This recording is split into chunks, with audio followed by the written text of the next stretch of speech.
നമസ്കാരം. ഇത് എനിക്ക് ഒരാൾ അയച്ചു തന്ന തേനീച്ചപ്പെട്ടിയാണ്. അപ്പം ഇതിൻ്റെ അവസ്ഥ എന്താണെന്ന് ഇപ്പം ഇയാൾ തന്നെ പറയുന്നതായിട്ട് നമുക്ക് കേൾക്കാം. ഇത് എൻ്റെ ഒരു തേനീച്ചക്കൂടാണ്. കഴിഞ്ഞ കൊല്ലം വിഭജിച്ച ഇതിൻ്റെ അകത്ത് റാണിയുണ്ട്. പക്ഷേങ്കിൽ ഒരു പൂപ്പൽ വന്നിട്ട് വേറെ ഈച്ചകൾ തീരെയില്ല. എന്തും ചെയ്യണോ? അല്ലെങ്കിൽ ഈ പൂപ്പൽ പിടിച്ച ഇതെല്ലാം പോയി കാണാം. അതാ കണ്ട റാണീനെ കണ്ട, റാണി ഇങ്ങനെ ഓടി നടക്കുന്നുണ്ട്. ഈച്ചകൾ തീരെ കുറവാണ്. നമുക്കറിയാം ബ്ലൈൻഡ് ഡിവിഷൻ പലപ്പോഴും വിജയിക്കുന്നുണ്ട്. ഈ ബ്ലൈൻഡ് ഡിവിഷൻ വിജയിക്കുന്നതിൻ്റെ കാരണം എന്ന് വെച്ച് കഴിഞ്ഞാൽ അവിടെ ഒന്നെങ്കിൽ ഒരു ഗേനി ഉണ്ടാവും, അതല്ലെങ്കിൽ വിരാറായ ഒരു റാണിമുട്ട ഉണ്ടാവും. അപ്പം തന്നെ അവിടെ മറ്റു മുട്ടകളെല്ലാം അതിന് കൃത്യമായ പ്രായത്തിലുള്ള മുട്ടകളായതുകൊണ്ട് തന്നെ ആ ബ്ലൈൻഡ് ഡിവിഷൻ വിജയിക്കുന്നു. പക്ഷേ നമ്മളല്ലാതെ നമ്മൾ സെറ്റ് വിരിച്ച് വെക്കുമ്പോഴാണ് നമുക്ക് പലപ്പോഴും ഇതുപോലെ വിജയ ശതമാനം കുറയുന്നത്. അതിനൊക്കെ ഉള്ള കാരണങ്ങളാണ് ഞാൻ ഇന്നത്തെ ഈ വീഡിയോയിലൂടെ നിങ്ങൾക്ക് പറഞ്ഞിരുന്നത്.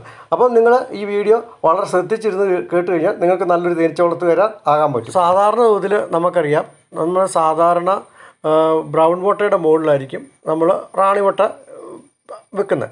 അപ്പം നമ്മൾ സെറ്റ് പിരിക്കുന്ന സമയത്ത് നമ്മൾ എന്നാ ചെയ്യും, ഈ ബ്രൗൺ മുട്ടയോട് കൂടിയ മുട്ടയാണ് നമ്മൾ റാണി മുട്ടയ്ക്ക് സെലക്ട് ചെയ്യുന്നതെങ്കിൽ ആ ബ്രൗൺ മുട്ടയുടെ തൊട്ട് അടിയിലുള്ള ഈച്ചകൾ ഏകദേശം വിരിഞ്ഞ് തീരുന്നത് നമുക്കറിയാം 46 അല്ലെങ്കിൽ 44-45 ദിവസമാണ് നമ്മൾ വിരിഞ്ഞ് തീരുന്നത്. അപ്പം അത് വിരിഞ്ഞ് തീരുമ്പോൾ തന്നെ നമ്മുടെ റാണി ആകുമ്പോഴത്തേക്ക് നമ്മുടെ ഈച്ചകളുടെ ഏകദേശം നമുക്ക് 45 ഏകദേശം 15 ദിവസമായിരിക്കും നമ്മുടെ റാണി വിരിഞ്ഞ് തീരുമ്പോഴത്തേക്ക് നമ്മുടെ ഈച്ചയുടെ ആയുസ്. അപ്പം നമുക്ക് റാണി വിരിഞ്ഞ് ഇറങ്ങണമെങ്കിൽ വിരിഞ്ഞ് ഏകദേശം 60 ദിവസമാകുമ്പോഴത്തേക്ക് ഇറങ്ങി എന്ന് വിചാരിച്ചോ. ഇപ്പം നമുക്കൊരു 10 ദിവസം കൂടെ കഴിഞ്ഞായിരിക്കും റാണി മേറ്റായി വരുന്നത്. അന്നപ്പോഴത്തേക്ക് നമ്മുടെ ഈച്ചയുടെ നിലവിൽ ഏറ്റവും ഒടുവിലത്തെ ഈച്ചയുടെ ആയുസ് 25 ദിവസമായി. അപ്പം ഇങ്ങനെ 25 ദിവസമായി കഴിഞ്ഞ് വീണ്ടും റാണി മുട്ടയിട്ട് റെഡിയായി വരണമെങ്കിൽ വീണ്ടും ഒരു സമയമെടുക്കും. അതായത് ഈ റാണി മുട്ട വിരിഞ്ഞ് വരാൻ വേണ്ടി വീണ്ടും നമുക്ക് ഒരു 44-45 ദിവസം എടുത്തിരിക്കും. അന്നേപ്പോഴത്തേക്ക് നമുക്ക് ഏറ്റവും ഒടുവിൽ വിരിഞ്ഞ ഈച്ചകൾ പോലും ഈ കൂട്ടിൽ നിന്നും നഷ്ടപ്പെട്ടു പോയിട്ടുണ്ടാവും. അപ്പോൾ അങ്ങനെ വരുമ്പോൾ പിന്നെ റാണി ഇട്ട മുട്ടയെ പോറ്റാൻ വേണ്ടി വേറെ കൂട്ടിൽ ഈച്ചകളുണ്ടാകുന്നില്ല. അപ്പോൾ ചൂട് കൊടുക്കാനും മറ്റു ഈച്ചയില്ലാതെ വരുമ്പോൾ ഇതുപോലെ നമ്മുടെ കൂട്ടിലിരിക്കുന്ന തേനും പൂമ്പൊടിയും എന്ത് ചെയ്യും, ഇതുപോലെ പൂപ്പലടിക്കാൻ തുടങ്ങും. അപ്പം അതുകൊണ്ടാണ് നമ്മൾ പറയുന്നത് കിടക്കുന്ന റാണിമുട്ട തന്നെ വെച്ച് വേണം സെറ്റ് വിരിക്കാൻ എന്ന് പറയുന്നത്. കിടക്കുന്ന റാണിമുട്ട എന്ന് ഞാൻ ഉദ്ദേശിക്കുന്നത് പിടന്ന് വീണ് കിടക്കുന്ന റാണിമുട്ടയാണ് ഉദ്ദേശിക്കുന്നത്. അപ്പം നമ്മുടെ നിലവിലുള്ള റാണിമുട്ടയുടെ ആയുസ് നമുക്ക് എങ്ങനെ കണ്ടുപിടിക്കാം? നമ്മുടെ നിലവിലുള്ള കൂട്ടിലുള്ള ഈച്ചകളുടെ വിരിഞ്ഞ് തീരുമ്പോൾ ആ റാണിമുട്ട പിടരും. അങ്ങനെ പിടന്ന് കിടക്കുന്ന റാണിമുട്ടയെ കണ്ടാൽ അതിൻ്റെ ഏകദേശം ആയുസ് 44 ദിവസം കഴിഞ്ഞതാണെന്ന് നമുക്ക് മനസ്സിലാക്കാം. അപ്പം ഇങ്ങനെയുള്ള റാണിമുട്ടകളാണ് നമ്മൾ വെച്ച് കൊടുക്കുന്നതെങ്കിൽ ആ കൂട്ടിൽ നമുക്ക് പിന്നീട് പെട്ടെന്ന് തന്നെ റാണി മുട്ടയിട്ട് തുടങ്ങും.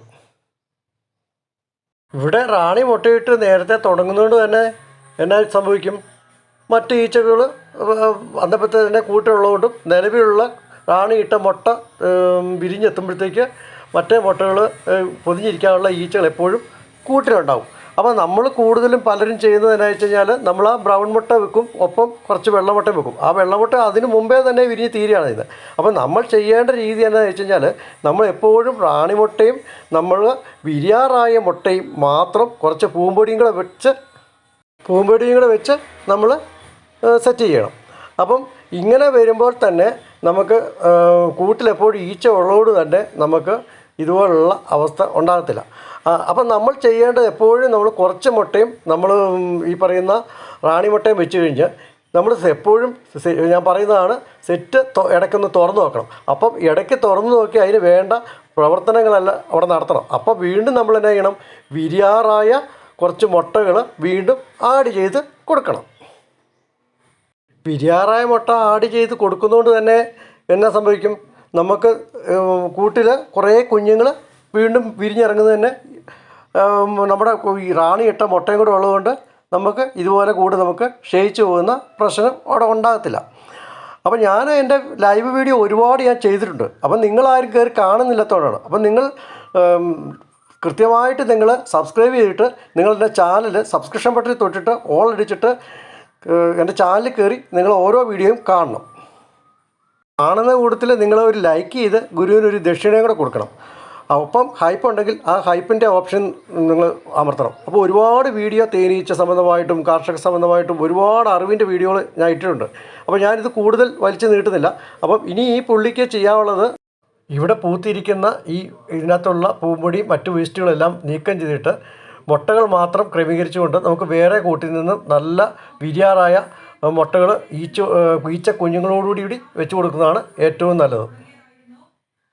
വിരിയാറായ മുട്ട കൊടുക്കുന്നതുകൊണ്ട് തന്നെ മാത്രമല്ല ഈ റാണിയും കൂടി ഇട്ട മുട്ട വിരിഞ്ഞ് വരുമ്പോഴത്തേക്ക് ഈ കൂടുതൽ സ്ട്രെങ്ത് ഉള്ള കൂടായി മാറും.